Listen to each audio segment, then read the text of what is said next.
night, the city of Lagos went agog as all routes. Be the first to know. From the north, south, east, west, and around Africa, we break the news.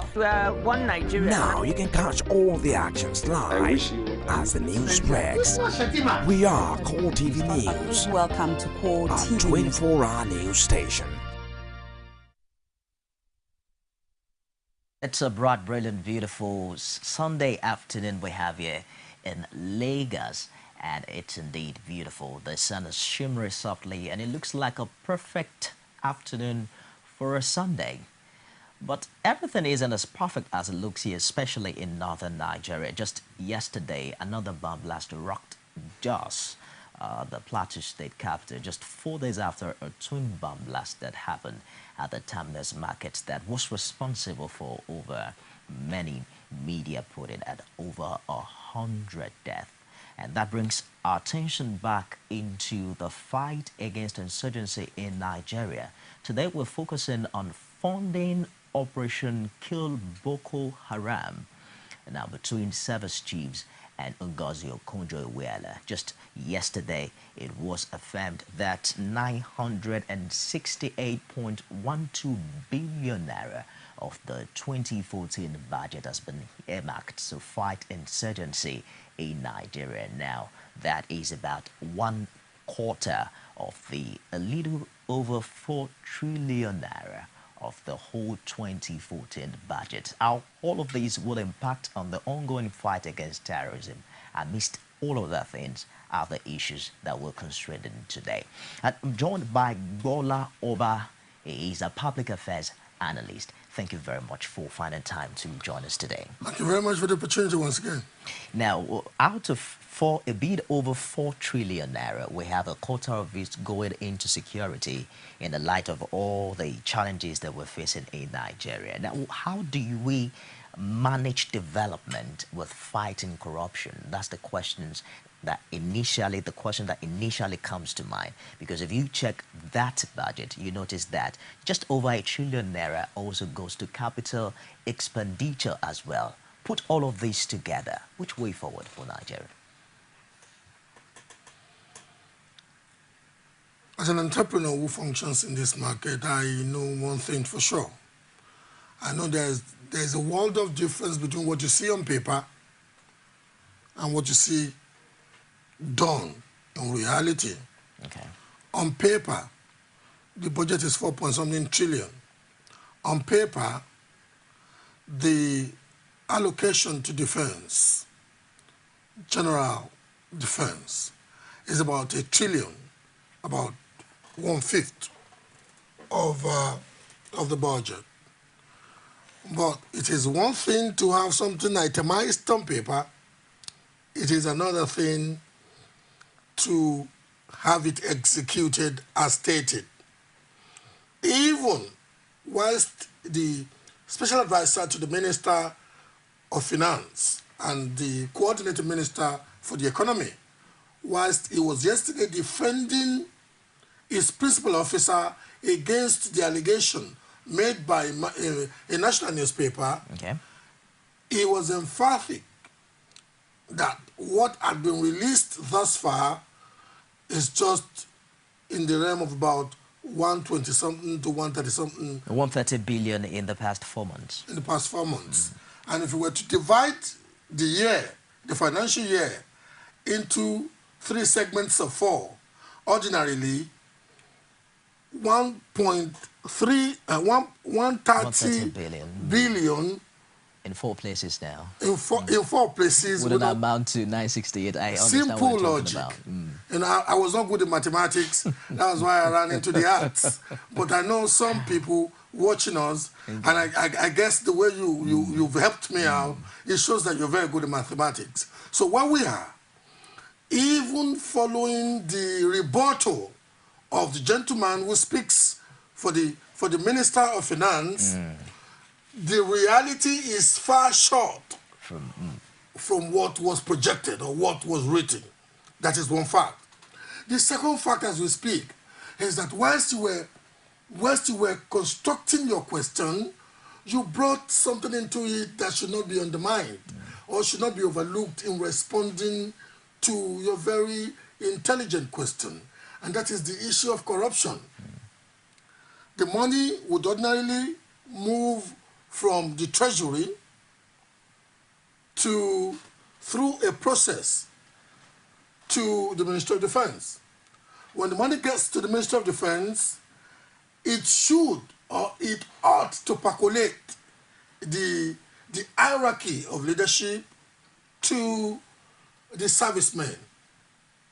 My brother, where we are now, and the preponderance of evidence in the public sphere now is such that soldiers, foot soldiers, are saying the money is not percolating down to them.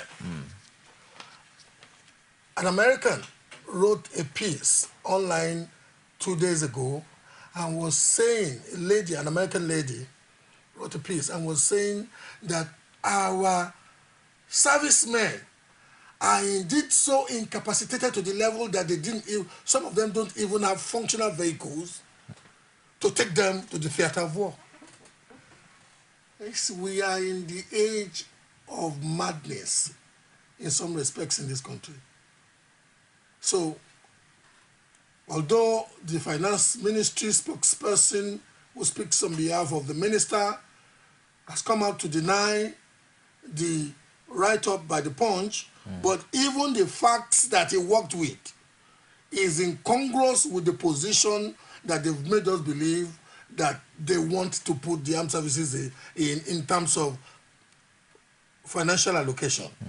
Abi, 130 in 3 places would ordinarily amount to... My math is not sharp. I understand where you're coming from. Let me show you what made a headline yesterday. Boko Haram service chiefs bomb Okonjo-Iweala.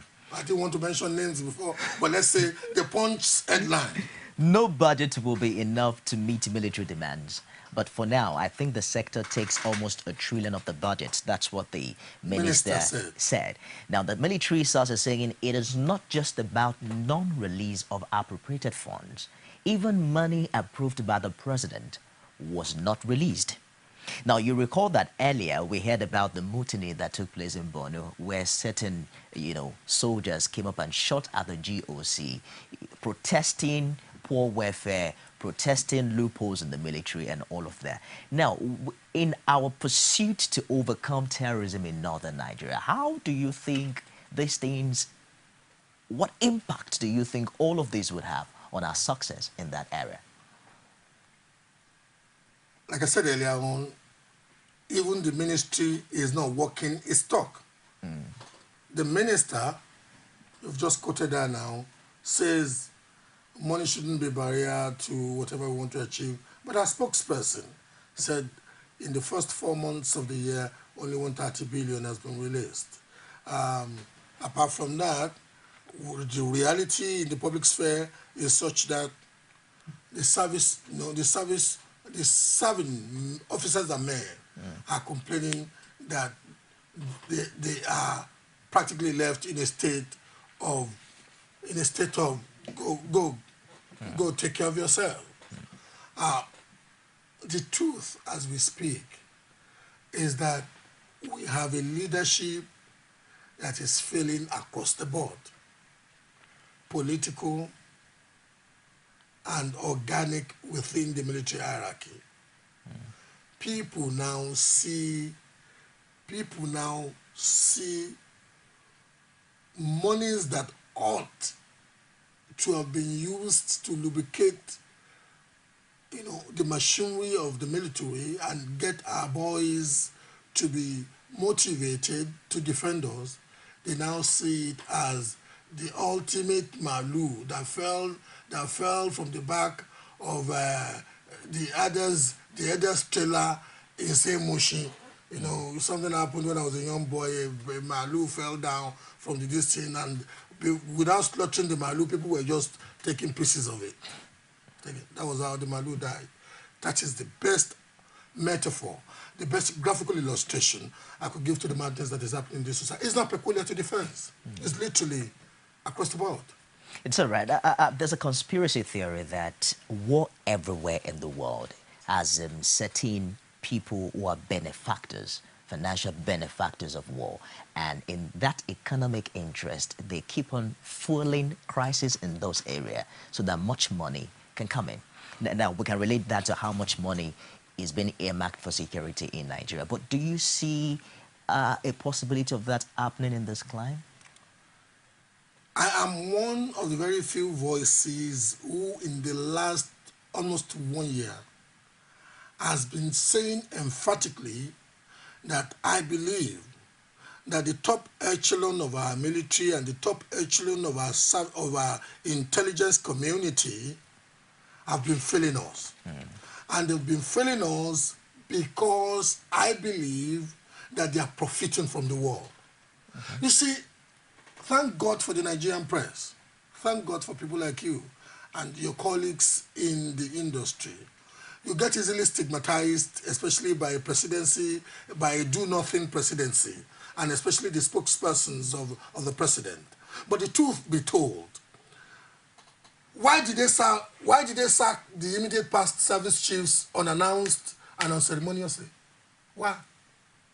The facts were confronting them. Some of us have ears on the ground to know that the armed services and the intelligence community, especially at the top, are men at the top of these major institutions are profiting mightily from the quagmire that is prevailing in the Northeast. And to be honest with you, they would perhaps not prefer that it ends on time. Because if I were to swap places with them, and this is basic existential fact, if one were to swap places with them, are probably in the madness that has now become the culture of governance in Nigeria, would not have done any better. Would you say that leadership is being overwhelmed by this system of corruption? Leadership is failing and failing mightily. My brother, the President of the Federal Republic of Nigeria, yesterday went to South Africa to witness the second swearing in of his fellow sloppy, thieving Zuma. To be honest with you, he was booed by members of the South African public. He says a lot. They've always known us, the South Africans had always known us to be sloppy, the South Africans had always known us to be thieving, very corrupt, but it has never gotten to the point where the President of Nigeria would be in the public environment in South Africa and he would be booed by South African citizens. But if the situation that we find ourselves in is so glaring, you recall that there was a call from opposition for accountability of the funding that has been earmarked for security. Are you saying that Nigerians are just going to sit back and watch things happen? What do you think can be done to check these sharp practices? I would, not being a praying man, I would, where I am now, pray that the Nigerian public would be a bit more assertive in bringing the Nigerian leadership to questioning. But where I am now, I see the traditional phenomenon prevailing: docility, subserviency, political divide and rule, appeal to primordial sentiments like tribe and religion. And once the populace, in this case the electorate, has been divided based on primordial sentiments like tribe, religion, and all the sorts, the politicians can always have a looting party, until we desire the change and act to it. What we have is the best that can come from anywhere. And I want to be very practical now to an average Nigerian watching this program. We usually, most societies, most quote-unquote democracies, usually get the kind of government they deserve. This is the best we deserve in Nigeria. You're saying that leadership is a reflection of the quality of minds of Nigerians? Leadership is a reflection of the quality of mindset of the average Nigerian, and because we treasure because we may not know, but organically and in the manner of our existential predisposition, we tend to treasure some primordial factors far more than reasoning, and far more than how we are being daily whipped by the economic realities that we daily confront. If you want to get the worst out of the two of us here now, let them put issues of religion on the table. If you want to get the worst out of the two of us now, and get us to subdue our intellectual personae, let them put the issue of tribe on the table. If you were from the south and I'm from the southwest, once the tribal distinct comes into it, our intellectual resourcefulness, our exposure, our working knowledge would naturally be subjugated to if South man. If the quality of leadership we have now is what we deserve. Is what we deserve. Now, one will wonder, where would the change come from? Some are of the opinion that possibly we need a leadership that will give us that paradigm shift that you're talking about, from where we used to be to where we're supposed.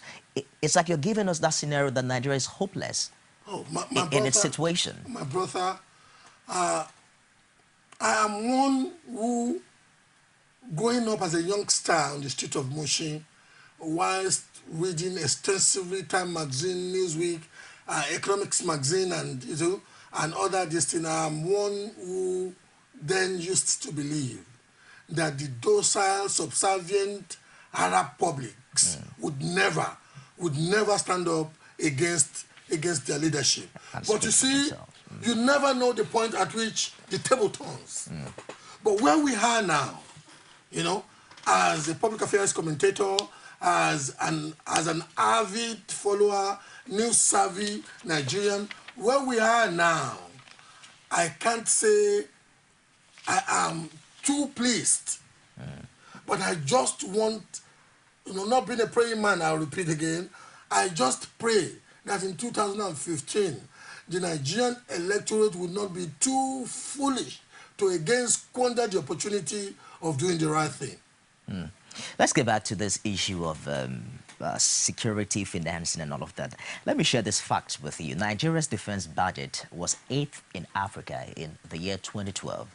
In 2012, Algeria, which had the largest defense budget in Africa, voted about 1.48 trillion for defense, and it was followed by South Africa with 736 billion naira. Now, you recall a lot of terrorist actions that was linked with Al-Qaeda that happened in Algeria, and how they were able to battle it.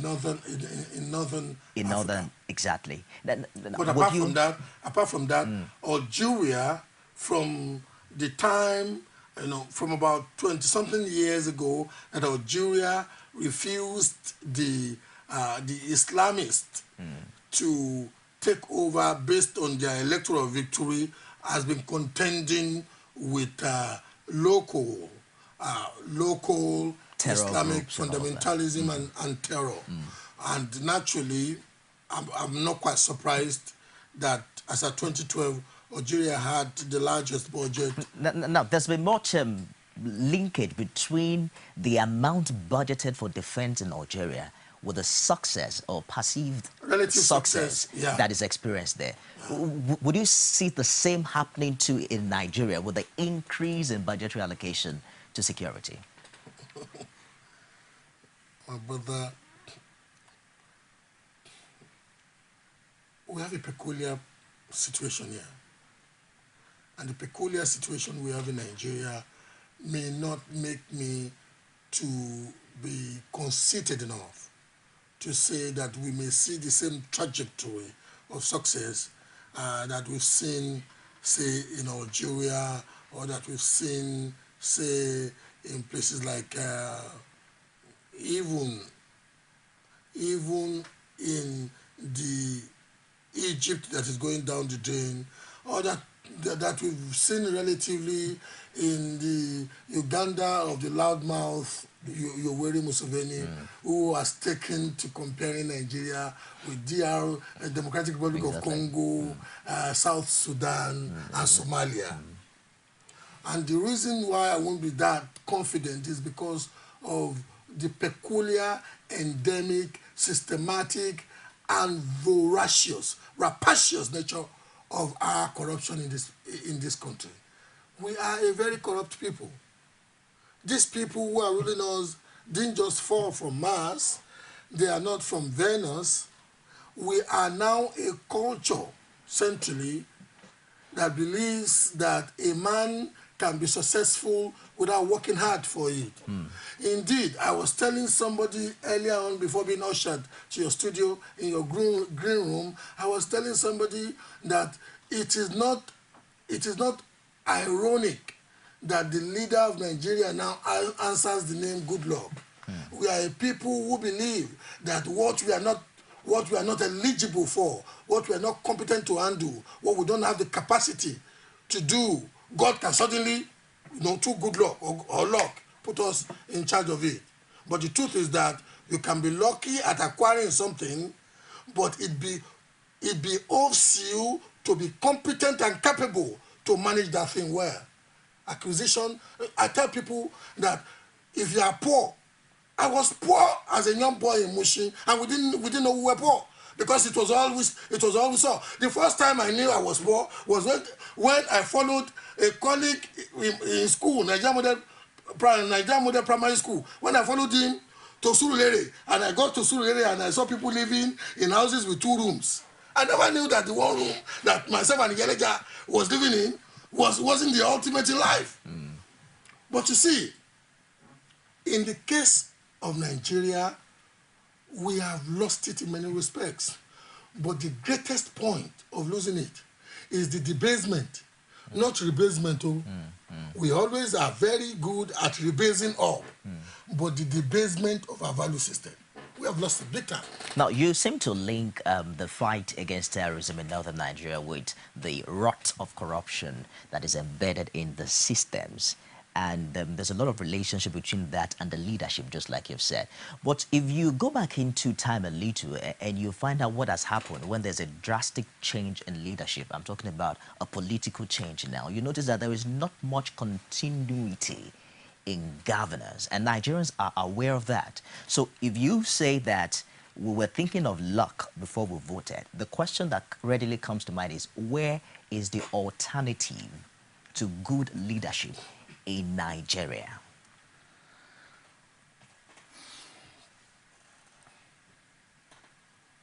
There is nowhere in the world. I have lived abroad for a considerable part of my life.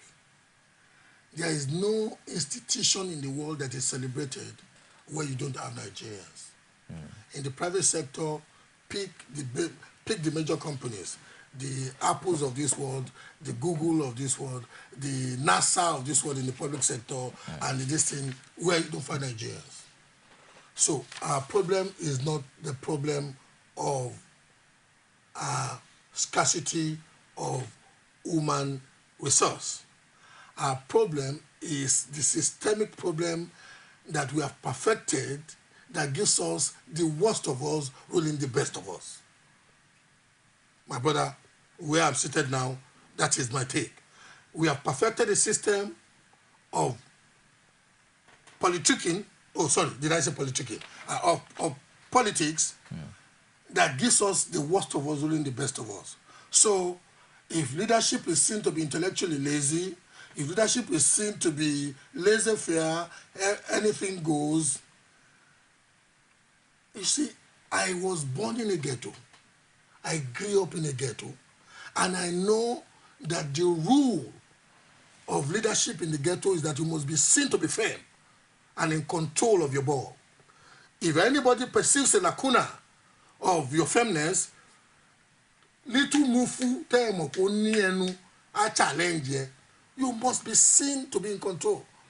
Nigeria has joined the League of Countries like DRC.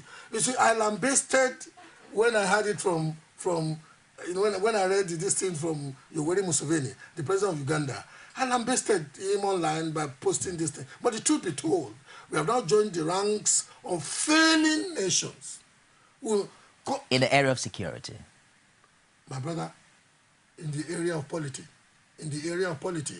barring the southwest now, and say some parts of the northwest, and say some parts of the southeast, and which many places can you go to Philly now as a broadcaster in Nigeria that you won't be afraid that somebody's going to kidnap you? About 2 months ago, I flew to Enugu with an Igbo-speaking young star who works in my company. When we landed in Enugu, an alumnus of my company's training institute was there with him to ferry me in his own car from Enugu to Oka. Whilst he was driving from Enugu airport, whilst he was driving me from Enugu airport to Oka, he is Igbo speaking. The other guy that flew with me to Enugu is Igbo speaking too. They didn't know. I was reading the book of Psalms that I could remember offhand. And I'm not a very regular church this thing anymore. But I was reading Psalms because between Enugu and Oka, every vehicle that I see with people who look like me, who look a bit upper middle classy, every vehicle that I see, they had a policeman seated with them in the vehicle. I just had 2 young men seated with me. Am I making a point? It has gotten to that level in Nigeria now. Between the service chiefs and Ogozi Okonjo-Iweala and the fight against terrorism in northern Nigeria, the language that people in northern Nigeria understand is peace. We heard from one man by the name Onwosu in Kano who lost 2 daughters to the explosion. The kidnapping of the over 200 girls brought Nigeria to the limelight, the signature of all eyes. But then, all the international commitment that we got, all the Paris summit and all of that did not translate into actual peace in this region. There was an immediate response by the way of coordinated bomb attacks from Kano to Jos to Plateau. When you are dealing with terrorist organizations, that is normal. Some are of the opinion. To be honest with you, the peace or the routing of Boko Haram will not just come at the snap of the finger. Because come to think of it, the people who are coming in to help you are just flying in. They will also do their own recce. Apart from doing their own recce, they will come into what they think will be the most strategic, most effective, most potent mechanism or method of solving the problem. Combating this thing. But some are of the opinion that possibly the fight against Boko Haram is not a military fight, is not a thug of war. For instance, we heard from the governor of Niger State and the chairman of Northern Governors Forum, who called on Abdusalami Abubakar to rally past leaders in a way to curb this challenge. Some are of the opinion that there are about 5 of them in northern Nigeria. This is a local issue. These are Nigerians. These are people who they know and they can dialogue and communicate with. Do you think that, because if you also consider what has happened, the history that the Western nations like US have, in places like Syria, in Central African Republic, you know, the war still continues because you can't differentiate these people from the local indigenous people in those countries. I am one who believes that the major reason why we are literally being faced with this malady now is because past leadership of the country, especially those who originated from the northern part of this country, have failed us dramatically, and they have so failed their own traditional people so more pronouncedly that they have lost repute and they have lost legitimacy amongst them. You know, Babangida Aliyu may be calling Babangida, calling Abdusalami, maybe calling Abdusalami to rally past leaders, but the truth be told, these are characters that cannot walk alone in the neighborhoods where they were born because they've lost legitimacy, because they've distanced themselves, because when they were in government, they did practically next to nothing for their communities, because all they knew was megalomania, and megalomania has distanced them from their followership. So I sit to await what will come from the so-called rallying call. that this. But the truth be told, we cannot also say that and discountenance the fact that in a situation like this, all options must be on the table. It must be multi-dimensional, multilateral strategies. So let them talk to those they can talk to. Let the foreign servicemen who will come in do, foreign service and intelligence operatives who will come in do what they can do. But one thing I know for sure is that there can be no sustainable peace. There can be no sustainable peace if our own local infrastructure of defense It's not working. is not seen to have changed its act. We need, even if corruption were not to be totally extirpated from the military hierarchy, from the intelligence hierarchy, it's about time we had a change of culture, a change of intra-institutional culture in those major institutions. The truth be told, we never knew that it could get as bad As this. in the Nigerian army for soldiers to be shooting at their GOC.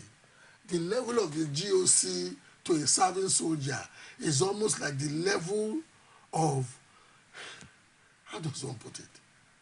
It's just too far. Just too far.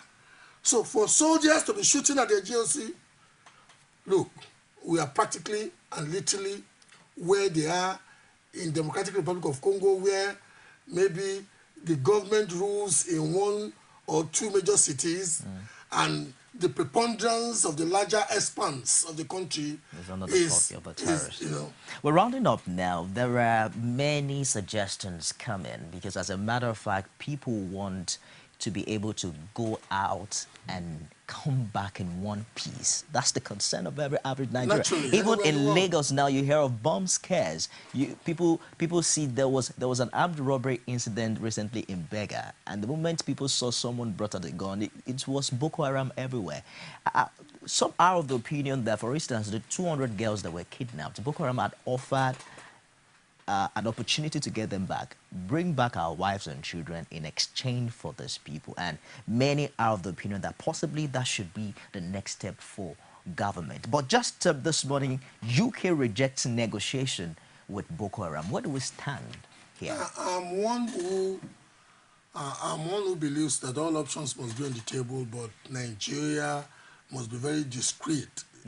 The government of the Federal Republic of Nigeria must be very discreet in the way it engages with terrorists. You cannot totally rely on pronouncements and words of terrorists.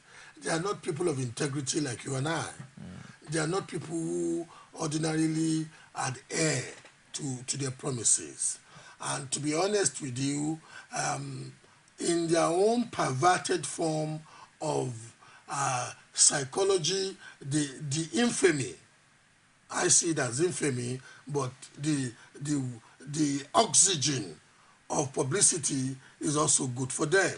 So the Nigerian government must be very tactical, must be very strategic, must be very careful the way it engages with them.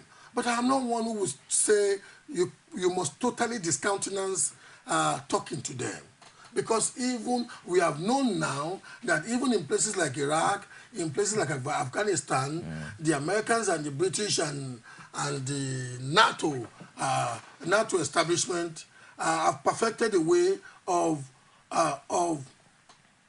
surreptitiously or by proxy engaging the top echelon of Al-Qaeda, be it Al-Qaeda or the Taliban in Afghanistan. So where I am now, if I were to give any advice to the president, I would say, Your Excellency, President Ebele, Azikiwe, Goodluck, Jonathan, it's about time you are seen to be in control. Look, you can engage any strategy. You can call in people from Venus, call in Martians. You can talk and be literally hitting Toshin Kafi with the Boko Haramists. if they do not perceive a leadership that is assertive and in control of its ball, every fool pokes his finger at the nose and the eyes of a leader that is seen to be a weakling. Finally, 968.12 billion naira, a quarter of on paper of the 2014 budget. They have dispensed 130 billion naira. For once, we have to, have some faith in the leadership of this nation and believe that they will be true to what they say. But then what we're saying on paper, just like you've said, 968.12 billion naira, a quarter of the 2014 budget for security, and yet the Nigerian military is saying it is still underfunded and it is affecting its fight against Boko Haram. Nigerian military is allegedly saying, according to the newspaper reportage, which the finance minister spokesperson... What we saw on the papers actually yesterday was that service chiefs literally protested to the Minister of Finance in Abuja. Which way forward now? Regarding the specific issue you brought up, the truth is they may not realize this either at the level of the presidency or at the level of the Ministry of Finance. But the truth as we speak, going by the word of the spokesperson of the Minister of Finance, is that the military is underfunded relative to what they have budgeted for the military. The truth is, as we speak now, even if the service chiefs are not complaining because they are men who ordinarily should be given to the tradition of obeisance and this thing to political leadership, the truth is the average Nigerian soldier engaging the Boko Haramists in the northeastern theater of war is not well motivated. And we've had stories coming out from their ranks of how their boots are peeling off, how their rifles are stocked. Don't forget that there's a mass recruitment going on now. And the Nigerian military has called for young Nigerians who are ready to fight in northeastern Nigeria. People will go because there's massive unemployment. And in the face of unemployment, have you ever looked at the U.S. Army and the British Army and see the level at which young, well-educated black men are rush joining to the military? Because it is the last line sometimes for those who are deprived of equal opportunities in the normal field of play. Look, if today Nigerian Army wants to recruit, don't be surprised when a young graduate you know in your neighborhood suddenly tells you, Thank you very much for finding time to join us today. We've been speaking with Gbola Oba, a passionate public affairs analyst who comes alive when we discuss issues like this. That's it on Core Digest this week. Now, do not forget that all these things we're going through are only pangs of birth that comes with sorrows and pains here and there. And we are hopeful that it will give birth to a new dawn and a new beginning for our dear nation, Nigeria. You and I are the midwives, and we have a big role to play. Thank you so very much for joining us on today's edition of Core Digest. I am Nifemi Oguntoye. Do have a great time. I don't think the election was actually... What are the people saying? 5 local government out of the 13 local government is more than many states in the north. The economy is booming. Where is the economy booming? Bomb blast in Abuja. Don't you have security? Why are we fighting? Presidency should not just sit in Abuja or in Asokoro or wherever he lives. The are sponsoring the Boko Haram. They know them. Men cannot be there and be there at the same time. The life of the citizens, community need to be protected. It can't work out. Bring the message of peace. Let there be proper devolution of power from the center. The center is too powerful. The People, only on CORETV News.